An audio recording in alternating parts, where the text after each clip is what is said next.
how are you How am I related? Yeah. related? Well, as I mentioned, my mother and Auntie Ilang, Angela Valdez Ramos, are sisters. Okay. They're two of the sisters in the Valdez family. There were 8 of them. So, yeah, rather big family, you know. As I mentioned, they were very close. The sisters were very close. And in fact, as I was growing up, when we were still in Negros as a young child, um, we would receive letters from Auntie Ilang and pictures of how they're doing, what's happening. And so that kept us connected in a way. At that point in time, I still know the children, the Ramos children, Manong Eddie, Manang Leti, and Manang Glory, only through pictures. I haven't seen them yet Oh, you never met them beforehand. beforehand because we did not move to Manila until I was 6 years old. Oh, okay. Yeah, that was in 1948, which So of you course were dates based. me, no? So you were based in In Negros. Negros, yes, Negros Occidental. Because what happened was my mother, when she graduated from the UP College of Medicine in 1929, she was assigned to the Negros Occidental Provincial Hospital in Bacolod. Oh, okay. Okay. And when they opened the maternity hospital in the town of Isabela, she was assigned there as the director, medical director. And that's where she met my dad. Mm. Yes. So we Okay. stayed until I was born So in Negros. cousins, but Yes. FBR was much older, much older than Yes, you know, you. what's very interesting, because my mom is older than Auntie Ilang. Oo Yeah. nga, no? But then, my mother did not marry till later in life. Oh, She okay. was already 40 years old when I was born, which was unseen during that time. You know, because I guess among us Filipinos, when you reach 30, ay nako, over the hill ka na. Hindi ka na manganganak, old maid ka na, hindi ba? Ganon, yeah. So I became the only child of my mom. Oh, okay. So you moved to. So all you had were images, photos. You Yes, moved to yeah. Manila in In 48. 48, You were yes. 6 years old. And first impressions of, how did you call him? Manong Eddie. Manong Eddie. Yes, Okay. yeah.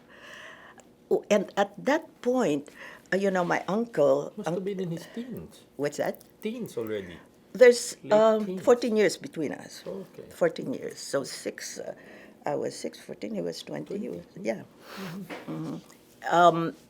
At that time, my uncle Bill, Dr. William Valdez, had a house, which is where I live now, but at that time it was a single family house. And that's where he, Dr. Valdez, and my uncle, the late Simeon, lived. And when Manong Eddie had to go to Manila because the parents were in South America and Argentina, and then later on He's for an posted assignment, overseas. Yeah. that's where they stayed in Oh. Leon Ginto, where I live now. Yeah. So you were in the same house? No, no, no. No, we rented a house next Nearby. door. Ah, Next door. okay. And then, of course, later on, we built our house in Makati. So what was it like growing up with Manong Eddie? I was always in awe. You know, kasi, my gosh, he was so good looking in the first place. Wow, Good looking, okay. hindi ba? Oh, and then, the fact that he was in, first he was in PMA and then went to West Point. My gosh, West Point, paano yun nakapasok? Siguro talagang super dunong, hindi ba? Okay. Okay. Yeah. So, I guess I was impressed right away. Okay. And then, Oh. as a young child, that created an impression na, naku, dapat magpakita rin ako ng gilas, dapat magpagaling din ako. So it was a challenge in a way. You know, how do I keep up? Or at least, you know, be on a good level as they are in terms of intelligence. Yeah, so that was a big challenge for me. You was much older, no? So not in the same age bracket. I was going to ask you, do you remember him being playful, pilyo, or studious? Mapagbiro. Oh, Mapagbiro. good. Yeah. And I think that's one of the nice qualities about him. The fact that, he can, no matter how serious things are, or I guess how challenging things that he faces, he still is able to make light of it. Yeah. Yeah, the public didn't see much of it, I guess, when he was in office. Uh, it must have been something that was always shown to a very small circle, which included family. Well, I think at that point, I guess the pressure of the position also has a lot to do with that, and he has to show strength, which is what we expect in a leader anyway, to show strength. That age, did it ever occur to you that this guy is destined for higher things in life, in society? Was that something that Not occurred to at you? that point, not at an early age. No, it was later on that when I saw him become, I guess, the PC chief already. Oh, No, because then he was taking a stand, really, on what he believed in. Yeah. and then he got posted overseas. No? Well, yeah, West Point, you know. He went Yeah, over. He went over overseas. to. So actually, in terms of really connecting with him, it wasn't until he came back from the States. Ah, This okay. was now mid 50s, because noon it's just on occasion when he would be in the Yeah, Philippines, yeah. and it Family wasn't until he gatherings. came back permanently in a way that really we saw each other more. Oh, but you were already much older when he came back. And how did the Well, relationship? I guess I was in college at that point. Yeah. Senior in high school, going to college. Yeah.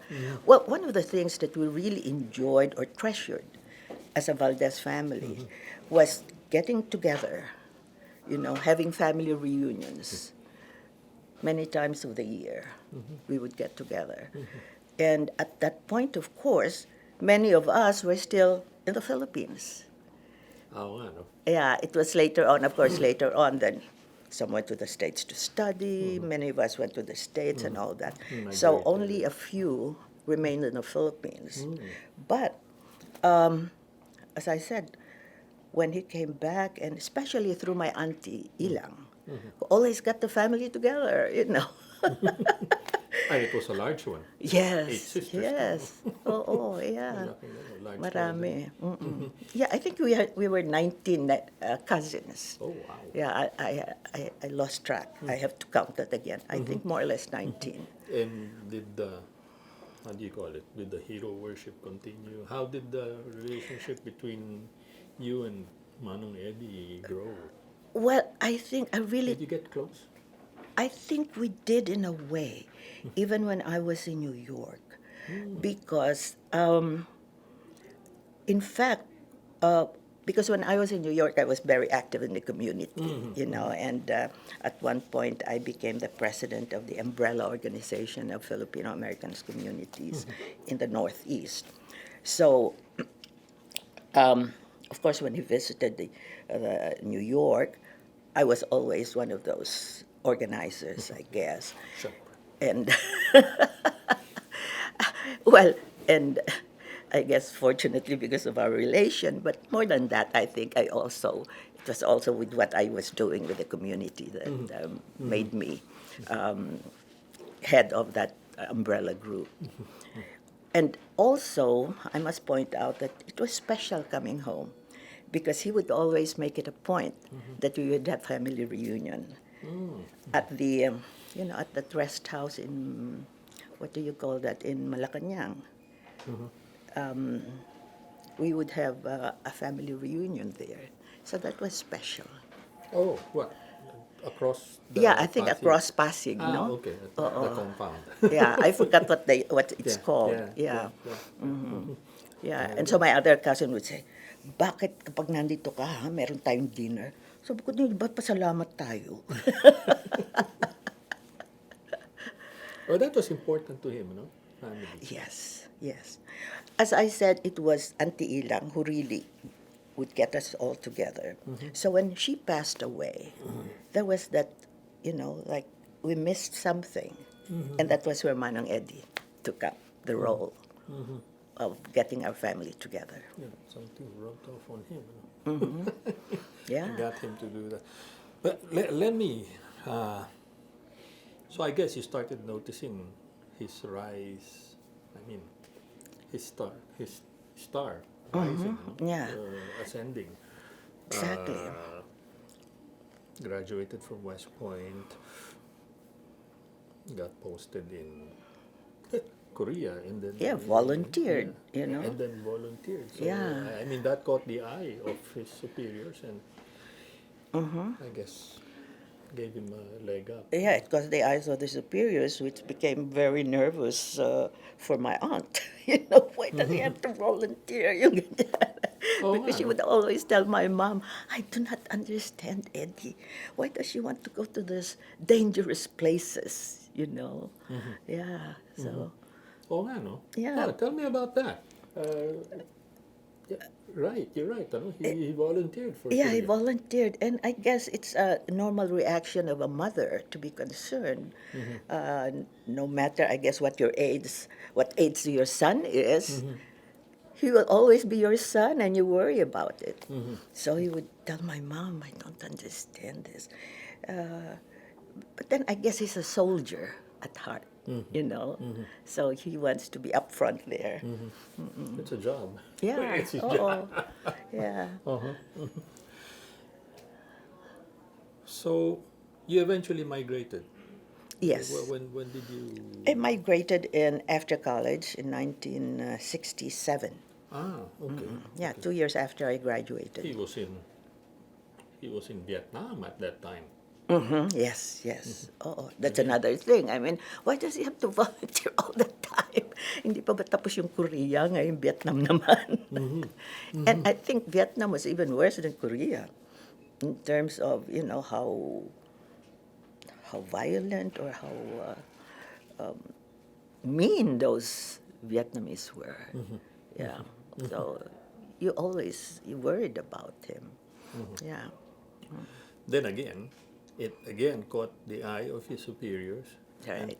And so by early 70s, he was appointed head of the constabulary. But how did you stay connected? You were in the States, and he was Well, here. fortunately, the family also visit New York.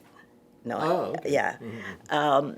I guess that was the advantage I had over some other cousins who lived like in Minneapolis, for example, or which is kind of out of the way. Yeah. But when you go to the States, you always go to New York. So that was an advantage for me and my daughter, because then my daughter, who was born in the States, got to know our relatives, and feels connected. Yeah. So 70s, martial law was declared, and as head of the constabulary, he was one of the chief implementers Right. of the martial law administration of the former president. How did family take to that assignment? Well, I was in New York at that time. No, I was in New York. So, of course, we were scared. I mean, martial law, you get scared. What does it mean? Di ba? Right. But then you hear about the peace and order situation and why it was necessary to have that martial law. So, of course, we felt that maybe it's for the good of the country. Ganon. Until things became different. Headed south. Yeah, headed south. Right, exactly. Yeah, but I was going to ask you about that. There were reports, not very public here in the Philippines, but the reports would come out through the foreign news outlets, abuses, atrocities, corruption. Again, did that cause some worry for the family, given? At that time, my brother-in-law, I have a half-sister and 2 half-brothers. My brother-in-law was working with a PC at that time. She was with a judge advocate, Oh, Jago. and she would assure us in our family that in spite of, the atrocities you hear during the martial law, Manong Eddie remained true to being a soldier, fair, and respected. So that was one thing that he always told us.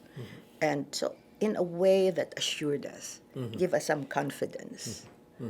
After all, he's Valdez. I'm sorry, but I'm so proud of of our family. Yeah. So, okay. But things didn't get any better as the 80s came in. Yes. And in fact, got worse. If you remember Ninoy Aquino's assassination in Right. 83,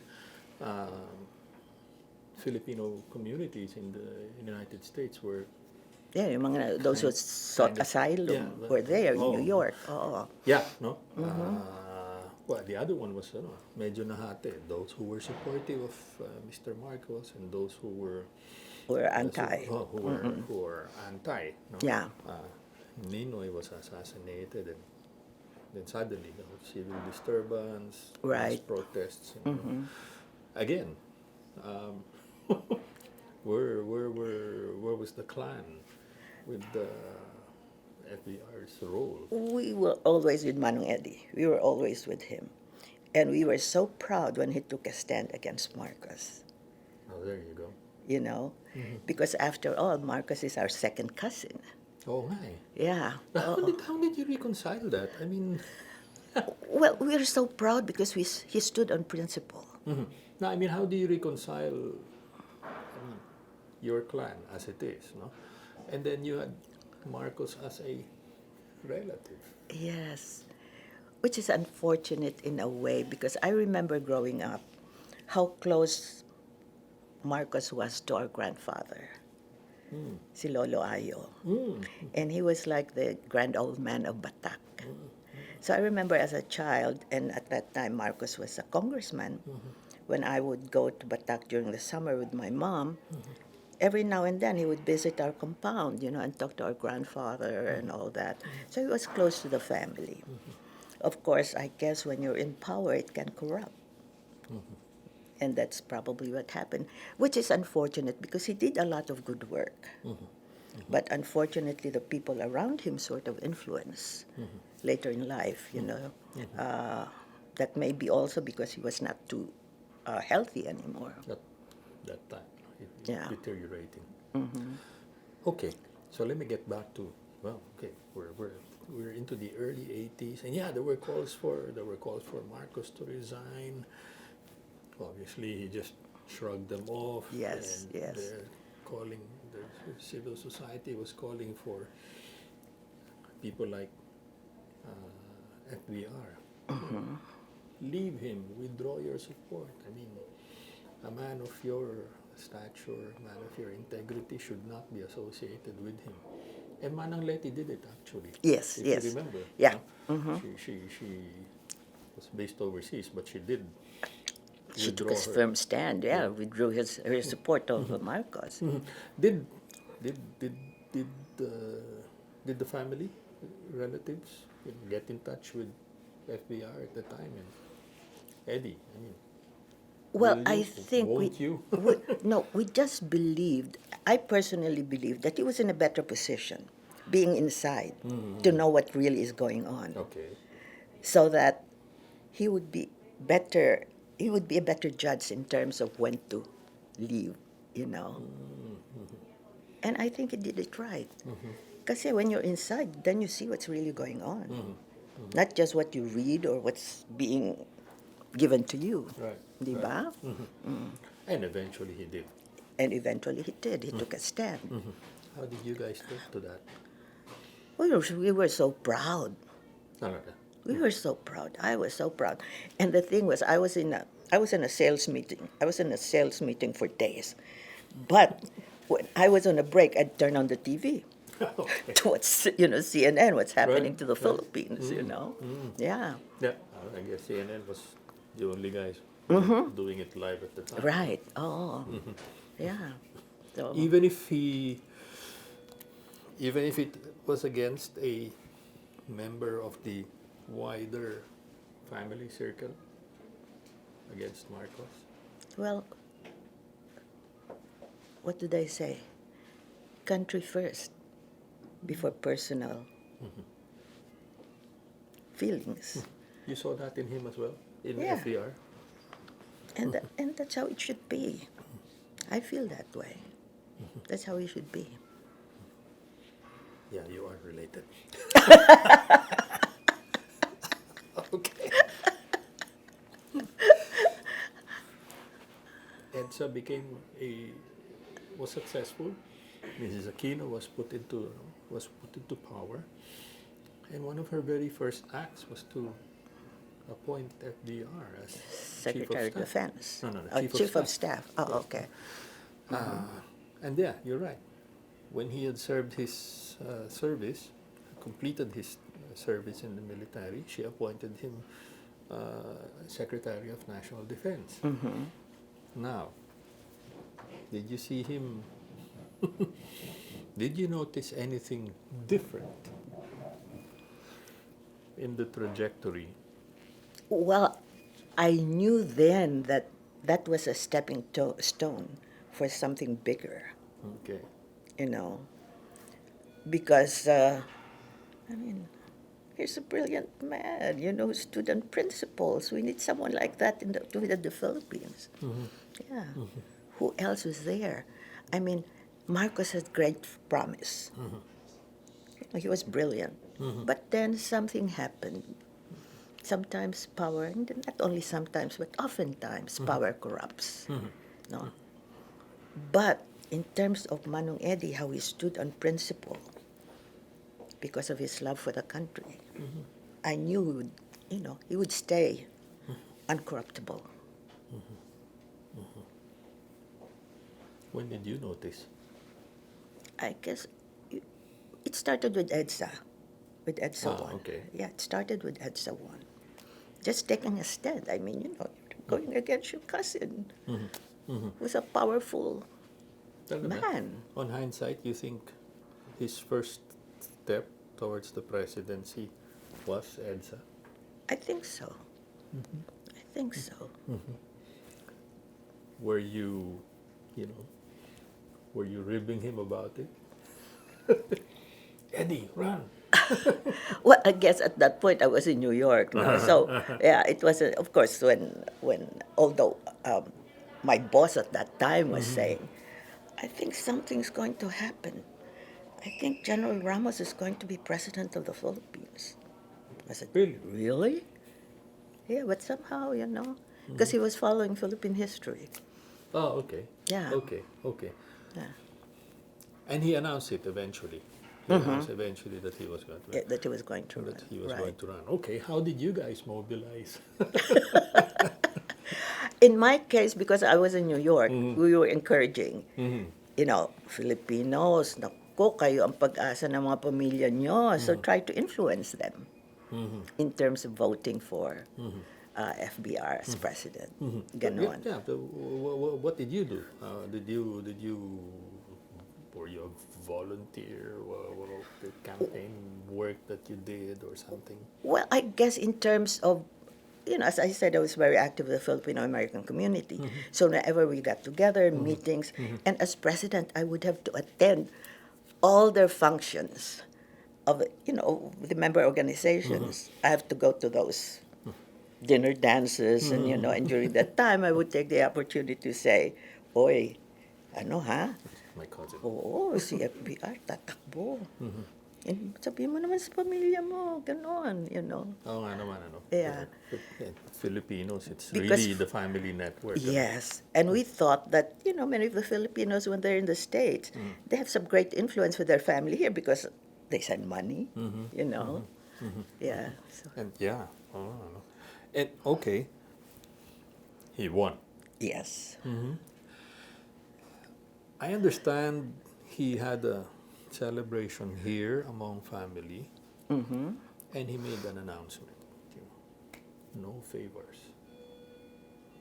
Did he do the same with? Were you in that? Were you in that? Were you in that No, gathering? I wasn't Mm-hmm. there when he Mm-hmm. made that announcement. But I wouldn't either. I wouldn't approach him for any favor Mm-hmm. Mm-hmm. because it wouldn't look nice. Yeah. And besides, sabi ko nga sa'yo, masyadong mataas ang prinsipyo namin eh. Mm-hmm. No? There's something in the way that the your mothers raised you. No? I think It's, so. And how, and not only that, it also stems from our grandfather. Our grandfather was very strict. He was very nationalistic in terms of, Filipino first. Um, so I guess it was handed down to our generation. Yeah. and imprinted. I mean, very very much impressed on you. If I may say so. Did you join or participate? And was okay. So he he was one of the most, is still on record, the most traveled president of the Philippines. So you were U.S. based. He had what? Maybe I think 3 or 4 visits to the U.S. Yes. You joined? Yes, yes. Because again, as I said, I was head of the Filipino umbrella group, so I was always there. Yeah. And tell me how he was received. Oh my gosh, everybody wants to be there. Everybody wants to attend any of the event that he was going to attend. Yeah. So it was kind of difficult. But fortunately, the Philippine Consul General's office was very helpful and very organized. Yeah. So what they asked of us is only to announce it to the community about the events that he was going to be in. Yeah. And it was open to any and all. Yeah. Di ba? Announce it and The only thing that was rather limited was actually an event during his first visit at the Waldorf Astoria, because I guess the capacity also, yeah. and it was basically for the businessmen. Yeah, the American possible investors. Yes, Yeah, yes. that was the main focus of that event. But the others were in. It's a Filipino American community. Then everybody was welcome. Yeah. And yeah, you're right. The limitation was just really the space that was Right, available, exactly. the Oo. facility where Yeah. it was happening. Um, but tell me how the Phil-Am communities took to, he made it an integral part actually of his visits. Okay, I'll meet my counterpart, president, prime minister. I'll meet with the businessmen. Okay, but I must always have a meeting with the Filipino communities. And Tell me how you guys took to that. oh my gosh, that was, I'm so happy with his approach to the community, because that was much appreciated. Because that means that he's connected with them. He did not have that air of, I'm the president, rather, I'm Eddie Ramos, president. Low key, no, low key. But it came across like powerful, because he said, here's a man who is really dedicated to serve the country. Yeah. And did you notice any changes in the community that Ay, naku, was mahal not siya. that Mahal siya. Walang katapusan yung photo op. Yeah, I remember those. Walang katapusan yun. Yeah, and I'm not sure which one it was. It's San Francisco, I think it was. It was near midnight, and people were We're telling still, him to, yeah. well, his staff were telling him, sir, we have an early thing in the morning. And he just kept on having the photo ops going. Yeah. One of the things that I really appreciated with him was that his concern for the Filipino veterans, the World War II veterans. Oh, yeah. Okay. being an anak of a veteran, no, I was very concerned about their status at that point. And so at one time, he was going to visit New York, and we were requesting for an audience with him, the veterans group. We were not given a chance. Sabi nung consulate general sabi nung Philippine consulate sa New York, ay puno na yung schedule ni Presidente. Sabi ganon, hindi na pwede. So I sent an email to Malacanang. Okay. You know, the veterans would like to meet with the president. And he did. So that made the veterans very happy. You know? And if I remember, the veterans had a Yeah. very special place. Yeah, in his special heart. to him. And me too, because my dad was a veteran. And I went to college on that educational benefit. Oh. Yeah. Oh, no. Yeah, so my claim to fame is that I went to UP at 2 pesos a semester. Wow. Of course, on my senior year, it went up 100%. 4 To pesos 4 pesos na. I have my own story about that. Okay. So, you know, the veterans have always been very special to us. Because I guess, you know, my father and my uncles also served. In fact, about 2 years ago, he invited us to join him to go to Capas. Oh, FBR. Yeah. And we went, and then we took pictures. He pointed out the names of my father, my uncles, you know, our relatives. Yeah. Well, he had something to do with that as well. Yes. I mean, when he was very, very young during the war, and Yeah, he was very young then, sure. he was running But- stuff for the guerrillas. Right, right. You heard stories of that too. Yes, yes. And also, see, we belong to the Cosmopolitan Church. And the pastor at that time, there were 3 Americans, 3 women who were executed by the Japanese. And, you know, that's because of the underground things that were happening. Yeah. Also, you knew that he was part of the underground. Well, in terms of, you know, not really underground, but trying to help. Yeah. Okay. What about feedback from the Filipino communities about the kind of programs or the kind of reforms that he was doing?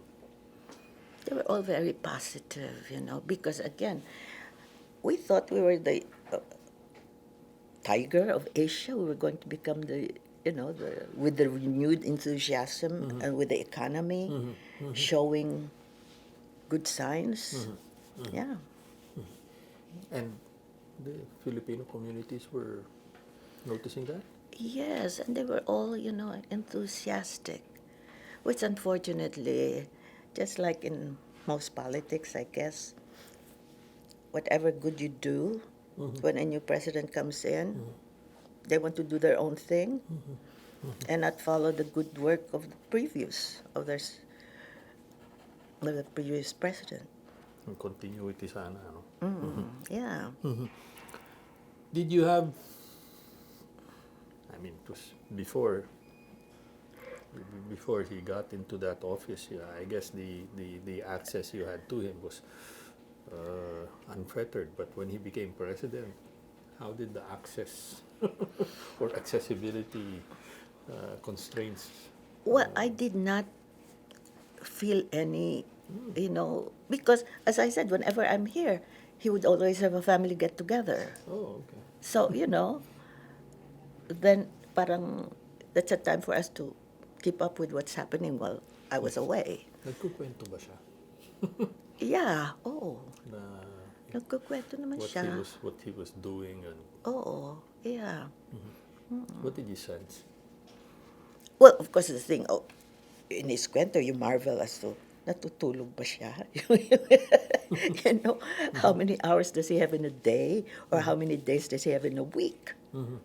With that schedule. No? So, in a way, maawa ka eh. But it was a very punishing schedule as well. Yun na nga eh. He's up at what, 4:30. He's on his first official work activity by 5. Right.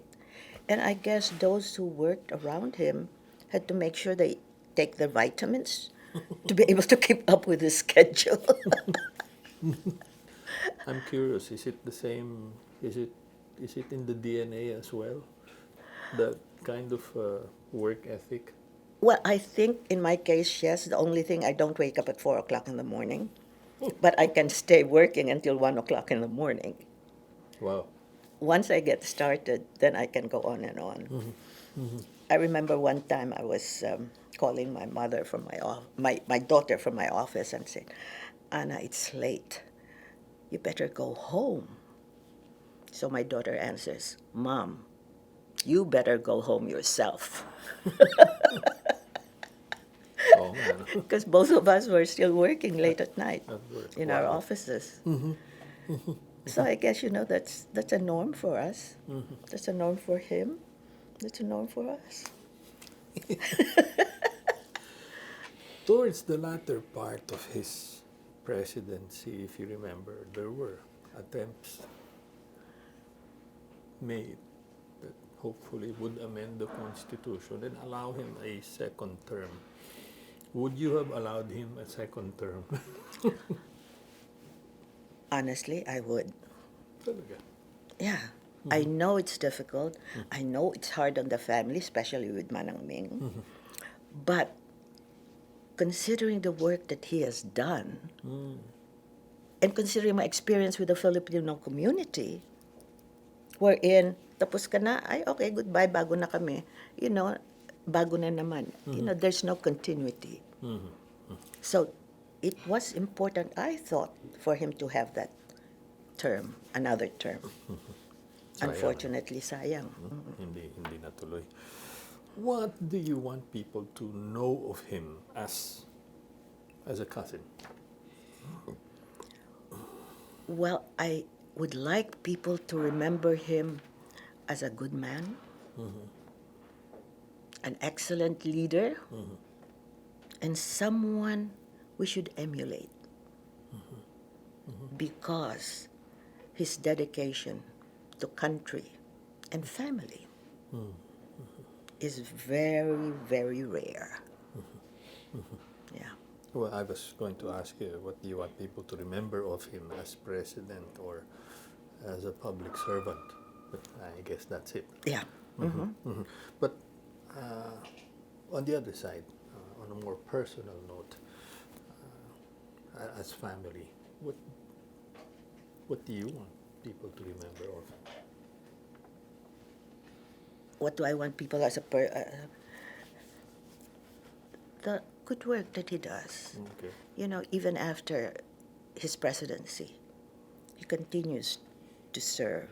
He's still at it. Yeah, and as Manang Ming said, wala naman siyang sweldo dyan eh, kaya I have to work. And also, because coming home from the Philippines, I wanted to continue the legacy of my mother and my aunts at Cosmopolitan Church. Oh, yeah. And so I continue to serve there. And Manong Eddie continues also his involvement and his sizable donation every year Wow. to the church. At his age. At his age, yes. In fact, he was donating large amount of money every year.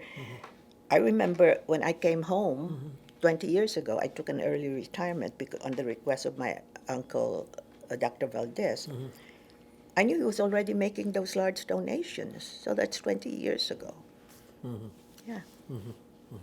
How have you stayed connected? But you're still based in the States, Well, I come home, as I More mentioned often, earlier, I'm here six months, Oh. and I'm in New York 6 months. I'm there because I have my daughter and my 2 grandsons there. So I have to stay connected with them as well, Yeah. So it gives me at least those 6 months to reconnect with family. Here in Here, Manila, yeah. Yeah.